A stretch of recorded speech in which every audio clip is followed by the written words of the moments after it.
Hello YouTube, আজকের ভিডিওতে আপনাদেরকে স্বাগতম। আজকের ভিডিও খুবই গুরুত্বপূর্ণ এবং সেনসিটিভ।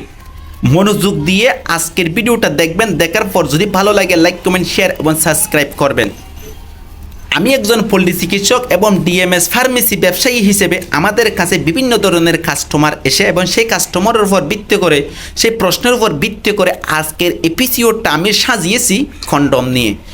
কন্ডম কখন ব্যবহার করা হয়, কেন ব্যবহার করবেন, ব্যবহার করার উপকারিতা কী তা আমি আজকের ভিডিওতে জানিয়ে দেব।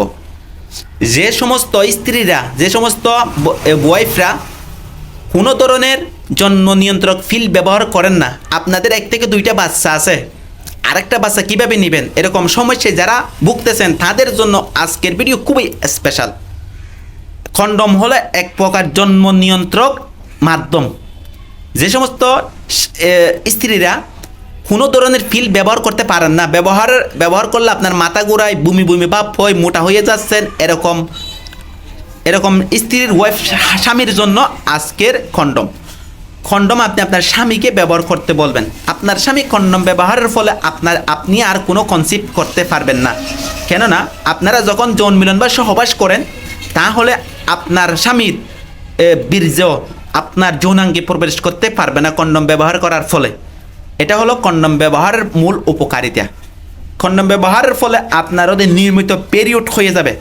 আপনার আর কোনো জন্ম নিয়ন্ত্রক পিল খেতে হবে না, জন্ম নিয়ন্ত্রক ইনজেকশন ব্যবহার করতে হবে না। এটা হলো কন্ডমের মেইন উপকারিতা। আরেকটা মেইন কারণ হচ্ছে, আর যে সমস্ত স্ত্রীর যৌনাঙ্গে ক্যান্সারের ভাব আছে অথবা ইনফেকশন আছে, সে সমস্ত স্ত্রীর জন্য আরও গুরুত্বপূর্ণ। কেননা কোনো স্বামীর বীর্য যখন আপনার যৌনাঙ্গে যায় তখন এটা আরও ইনফেকশন হয়ে যায়, সেটা থেকে বাঁচবেন। সেই জন্য আমি আজকের এপিসোডটা সাজিয়েছি প্যান্থার বা ডিওরাক্স দিয়ে। বাংলাদেশের মার্কেটে অনেক ধরনের কন্ডম পাওয়া যায়, তবে আপনাদের যেটা ভালো লাগে সেটাই আপনারা ব্যবহার করবেন। তবে আমি একটি সাজেস্ট করব, বা সবচেয়ে কম এবং ভালো মানের একটি কন্ডম হলো এসএমসি কোম্পানির প্যান্থার। এই প্যান্থার ব্যবহারের ফলে আপনারা দুইজনেই মন ভরে তৃপ্তি পাবেন, ভালো উপকার আসবে আপনাদের। যদি ভালো লাগে এসএমসি কোম্পানির প্যান্থার কন্ডমটা আপনারা ব্যবহার করবেন। এটা হলো প্যান্থার কন্ডম।